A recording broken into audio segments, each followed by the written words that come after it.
Racism and Black Child and Youth Inferiorization by Dr. Frances Cress Welsing.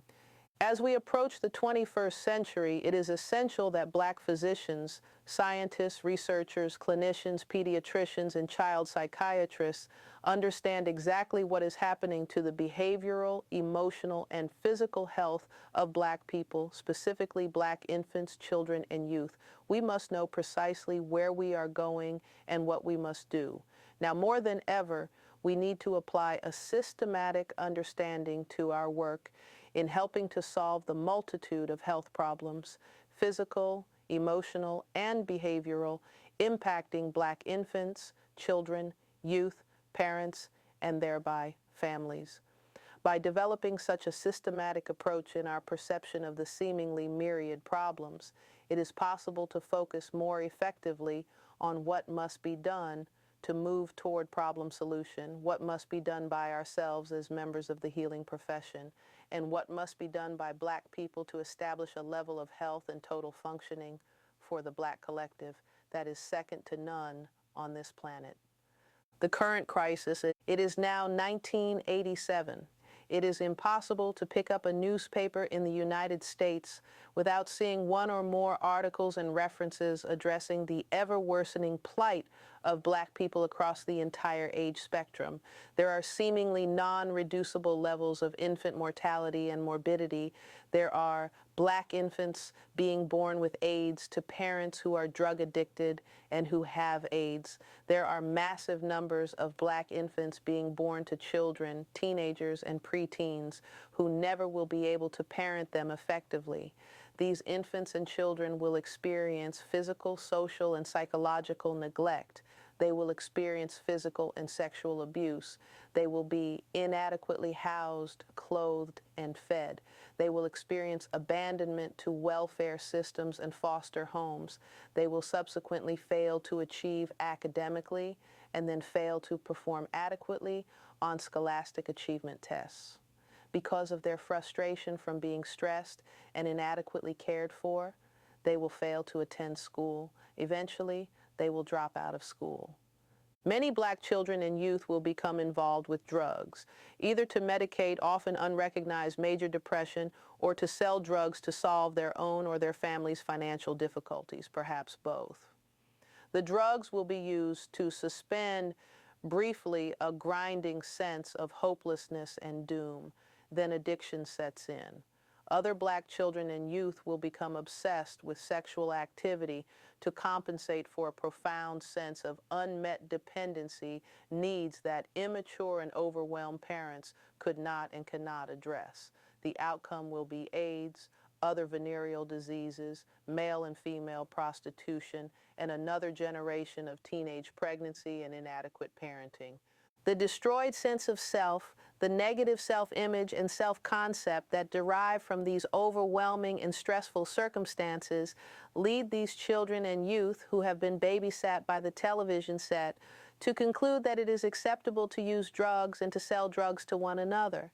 In ever-increasing numbers, Black children and youth are concluding that it is perfectly all right to shoot and kill one another when drug deals go badly, or to kill one another for an expensive pair of shoes, sunglasses, designer sweatsuits, leather gold chains, or clothing. Both these activities lead to their certain incarceration. Beyond statistics, understanding the problem. By now, every thinking Black person is familiar with these all-too-common reports and their accompanying statistics. However, scientists and clinicians, as opposed to mere technicians, should not simply gather statistical data. The statistical data must be examined, understood, and interpreted in depth, then placed in proper perspective. Such a process allows for the problems reflected in the statistical data to be solved and prevented from occurring in the future. Generally, it is assumed that a society or social power system seeks to support the development of all its infants, children, and youth. This is a totally erroneous assumption in a social power system built upon racism for the purpose of white genetic survival. The assumption is erroneous even when the white supremacy system is highly refined and masked. Thus far, Black people have failed to fully decode the power system established to maintain white genetic survival. To the same extent that we have failed to understand white genetic survival or white supremacy, we have failed to control the symptoms that arise from this destructive power dynamic, which is positioned against the maximal development of black genetic and constitutional potential. The process of inferiorization. In a social power system established for white genetic survival, children classified as non-white, black, brown, red, and yellow, are inferiorized systematically so that they will become and remain dependent and susceptible to control throughout their lives. In the terminology of Eric H. Erickson, author of Childhood and Society, when the social environment supports the developing fetus, infant, child, and youth into adult existence, the child's psychosocial development advances through the following 8 stages: basic trust, autonomy, initiative, industry and identity, intimacy, generativity, integrity. However, each of these 8 stages has its counterpart in failure when society fails to support the child systematically. Instead, the social power system subjects the infant, child, and youth to an overwhelming degree of stress. Instead of basic trust, there is mistrust. Instead of autonomy, there is shame and doubt. Instead of initiative, there is guilt, the sense of I cannot versus I can. Instead of industry, there is inferiority or lethargy. Instead of identity, there is role confusion. Instead of intimacy, there is isolation. Instead of generativity, there is stagnation. Instead of integrity, there is despair. This process of failed psychosocial development, brought on by all levels of environmental stress that occur under white supremacy domination and impact black people most heavily, forces massive numbers of black infants, children, and youth into the destructive chain of events that I have referred to as the process of inferiorization: mistrust, shame and doubt, guilt, inferiority, role confusion, isolation, stagnation, and finally, despair. Thus, while large numbers of white infants, children, and youth receiving societal and environmental support progress through the 8 stages of psychosocial development, their black counterparts, the recipients of high-level environmental stress, progress through the stages of failed psychosocial development or inferiorization. It is within this schema that the deteriorating picture of black life from infancy to adult age must be understood. This is not the accidental development of an underclass. This is planned inferiorization for the purpose of white genetic survival. Most important, clinicians caring for black infants, children, youth, and their families must understand that this destructive dynamic is historically and solidly situated, and it is ongoing. Racism as white genetic survival.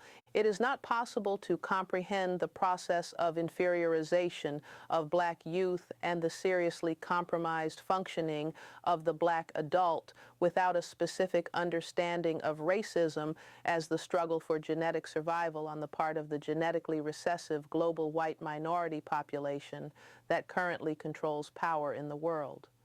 Because few blacks or other non-whites understand racism at this level, they fail to understand white supremacy as actual systematic warfare being conducted by people who classify themselves as white against people whom whites classify as non-whites. Few blacks or other non-white people are aware that white people are conducting major discussions on the white birth rate. Few are aware that white scholars and experts are discussing the projection that by the year 2073, whites will represent fewer than 3% of the people on the planet. Few are aware that white experts are projecting that within 6 to 9 generations, non-white people will represent the majority of people in the U.S. Few are aware that these white experts are concluding that they will be left in a state of peril if these facts are ignored. The war for white genetic survival is conducted simultaneously on 9 battlefronts: economics, education, entertainment, labor, law, politics, religion, sex, and military war. The war is conducted through all forms of behavior. In addition, within each of these areas of activity, there have evolved myriad institutions, all of which further the goal of white supremacy. Because blacks and other non-white people have failed to understand racism as white genetic survival, they erroneously have believed that they could be integrated into the white supremacy system and that they could depend upon whites to maximally develop black infants, children, and youth in the same manner that white people promote the maximal development of white infants, children, and youth. Blacks and other non-whites have failed to understand that if white people were to do this, it would mean active white participation in white genocide. Black people must master this perception of racism, local and global, as a war for white genetic survival, a system into which non-white people never can be integrated. Under the stress of white supremacy, numerous offspring prevent the possibility of adequately meeting the needs of each individual child, as each child crowds out the opportunity for emotional nurture of the others. This crowding prevents high-level psychosocial development from taking place. This promotion and insurance of failed psychosocial development is the process of inferiorization, which in turn promotes and ensures local and global white genetic survival. Strategies and tactics for countering inferiorization. What then is to be done?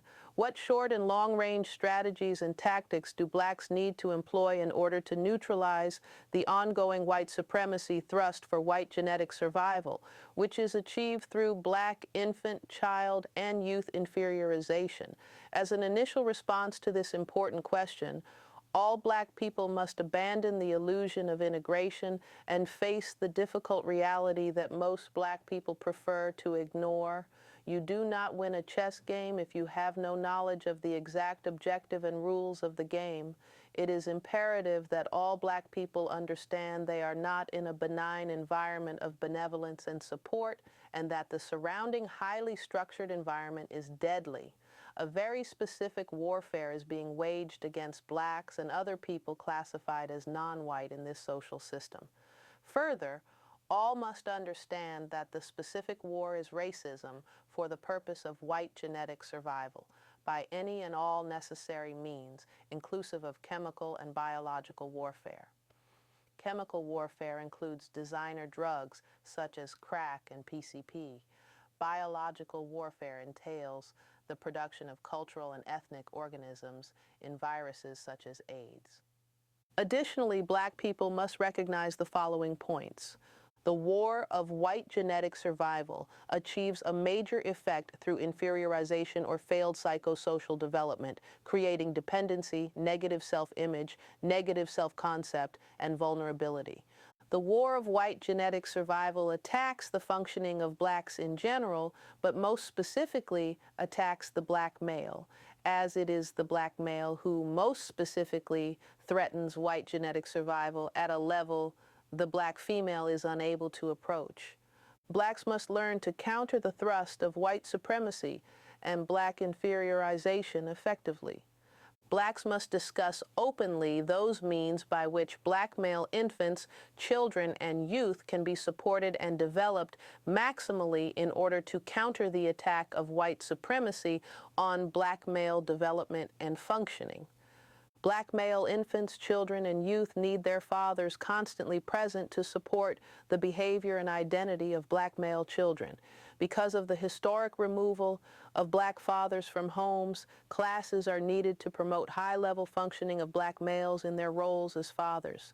The white supremacy attack upon the black male causes a collapse of black family life and a distortion in the role of the black female. This, in turn, causes a distortion and collapse of the support system for black infants, children, and youth, thereby beginning the process of inferiorization. Blacks must think about and openly discuss not how to beg white people to stop racism, because white people will have to continue their efforts for white genetic survival, but instead, how black people can organize their own behavior on an ongoing basis, specifically to neutralize white supremacy and its impact on the development of black offspring. It is futile to beg white people to give grants and funds to foster the maximal development of black people. To do so is to ask white people to commit white genocide. Blacks must be able to discuss openly the logical necessity for black inferiorization in whites' struggle for white genetic survival. The singing of "We Shall Overcome" will not combat white supremacy or black inferiorization any more than singing any song will help to solve a problem in medicine or physics. Immature and overwhelmed fathers and mothers cannot promote psychosocial development and counter black inferiorization in the next generation. Single female teenagers cannot promote psychosocial development in male or female offspring. Most certainly, they cannot develop male offspring. They only can prepare these male offspring to spend their lives in penal institutions while preparing their own daughters to become teenage mothers. No black female should become a mother before 30 years of age. No black male should become a father before 35 years of age. Each black family should have no more than 2 children, no closer together than 3 years apart. Both black males and females should, at a minimum, complete high school and become fully self-sufficient before marriage and parenthood. These structures are specifically for the purpose of countering the thrust of black inferiorization and failed psychosocial development under the conditions of white supremacy. Maximal development of the collective black genetic and constitutional potential will take place by the efforts of black people alone, through their knowledge, understanding, and behavior. Conclusion. It is my hope that eventually every black person in the healing profession will master an understanding of the ideologic chain that leads to black inferiorization. Furthermore, it clearly would be to the benefit of black people if black professionals in their efforts of healing pass on this knowledge to their black patients, enabling the patients to neutralize the impact of white supremacy on their lives and achieve a development of their black genetic and constitutional potential second to none.